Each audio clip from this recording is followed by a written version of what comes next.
दोस्तों कैसे हैं आप। जय श्री राम। उम्मीद करती हूँ कि आप लोग अच्छे होंगे। आज मैं आप लोग के लिए देवी कावेरी से जुड़ी हुई कुछ जानकारी लेकर के आई हूँ। यूँ तो मैं आपको गंगा नदी और नर्मदा नदी इनके बारे में जानकारी दी है। आज मैं आप लोग के लिए कावेरी नदी से जुड़ी हुई जानकारी और पौराणिक कथा बताने वाली हूँ।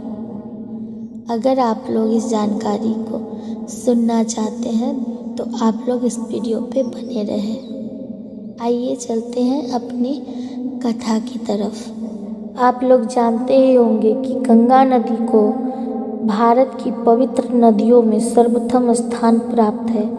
हमारी वैदिक परंपरा और शास्त्रों में गंगा जल को अमृत की तरह माना गया है। इसी तरह कावेरी भी भारत की पवित्र नदियों में एक है। यह दक्षिण की गंगा नदी भी कहलाती है। आलम यह है कि दक्षिण भारत में कावेरी नदी को कावेरी अम्मा के नाम से भी पुकारते हैं। कावेरी नदी का कावेरी अम्मा नाम भगवान गणेश ने रखा था। हिंदू पौराणिक ग्रंथों के अनुसार धरती पर कावेरी की उत्पत्ति गणेश जी के कारण हुई। कहते हैं एक बार ऋषि अगस्त्य ब्रह्मा जी के पास दक्षिण भारत में जल की समस्या को लेकर पहुँचे। ब्रह्मा जी ऋषि की बात सुनकर बोले, अगस्त्य आपको इस समस्या से निराकरण के लिए भगवान शिव के पास जाना चाहिए। ऋषि अगस्त्य को उम्मीद थी कि भगवान शिव उनकी इस समस्या को सुनकर जरूर मदद करेंगे। ब्रह्मा जी ने ऋषि अगस्त्य को जाते समय एक कमंडल तांबे या पीतल का पात्र दिया और कहा, यह कमंडल आप भगवान शिव को देना। देवाधिदेव कैलाश पर्वत पर रहते हैं। अगस्त्य भगवान शिव की आराधना करते हुए उनके धाम की ओर चल निकले। वह कैलाश पर पहुँचे तो देवाधिदेव ने उनसे पूछा, हे ऋषिवर आप क्या चाहते हैं। तब ऋषि अगस्त्य ने अपनी समस्या को सुनाया। तब भगवान शिव ने ऋषि को अपनी जटा में से गंगा जल की कुछ बूंदें दी और वह कमंडल भी ऋषि को दिया जिसमें उन्होंने गंगा जल की बूंदें रख ली। ऋषि हैरान थे कि इतना कम जल कैसे लोगों की प्यास और सूखे को बचा पाएगी। तब शिव ने कहा, यदि आप मुझ पर विश्वास रखते हैं तो यह संभव है कि आपकी इस समस्या का निराकरण जल्द हो जाएगा। उन्होंने ऋषि से कहा, गंगा जल की इन बूंद को आप सूखी भूमि में विसर्जित कर देना, आपकी समस्या दूर हो जाएगी। तब ऋषि अगस्त्य ने दक्षिण भारत की यात्रा पर लौट गए। ऋषि असमंजस में थे। वह तय नहीं कर पा रहे थे कि गंगा जल के कमंडल में रखी बूंदें कहाँ विसर्जित करें। तभी उन्हें वहाँ एक युवा बालक मिला। ऋषि अगस्त्य लंबी यात्रा से बहुत थक चुके थे, इसलिए उस कमंडल में रखी गंगा जल की बूंदों की सुरक्षा के लिए उन्होंने उस राहगीर बालक से प्रार्थना की। दरअसल वह राहगीर बालक और कोई नहीं भगवान गणेश थे। उन्होंने कहा, मैं आपकी मदद के लिए ही आया हूँ। वैसे यह बिल्कुल सही जगह है। आप अपने कमंडल से जल प्रवाहित कर सकते हैं। तभी गणेश जी ने अपनी माया से एक पक्षी बनाया। पक्षी आया और उसने जमीन पर ही रखे कमंडल को गिरा दिया। ऐसे में जल बहुत तेजी से प्रवाहित होने लगा और धीरे धीरे विशाल नदी का रूप धारण कर लिया। अब राहगीर बालक अपने मूल रूप यानी गणेश जी के रूप में अवतरित हुए और उन्होंने ऋषि अगस्त्य से कहा कि आज से इस नदी का नाम कावेरी नदी होगा।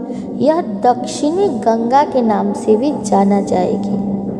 दोस्तों, देवी कावेरी से जुड़ी हुई एक और भी कथा है जो मैं आप लोग को सुनाना चाहती हूँ। आइए सुनते हैं।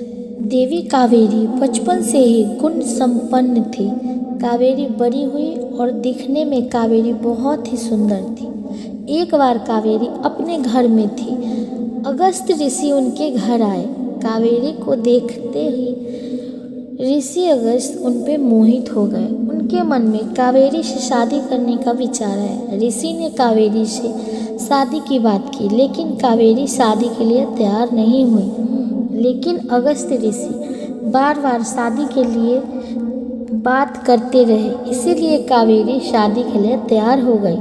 लेकिन कावेरी ने एक शर्त रखी, और वह शर्त ये थी कि अगस्त ऋषि, आप हमें हमेशा अपने साथ ही रखिएगा। इस शर्त को ऋषि ने माना और वो कावेरी से शादी कर ली।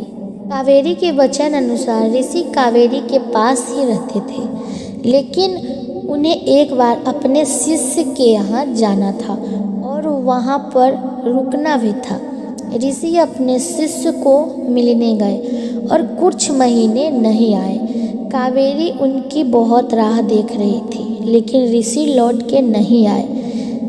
तब कावेरी ने मन में आत्महत्या करने का प्रयास किया और एक तालाब में कूदी, लेकिन कावेरी मरी नहीं।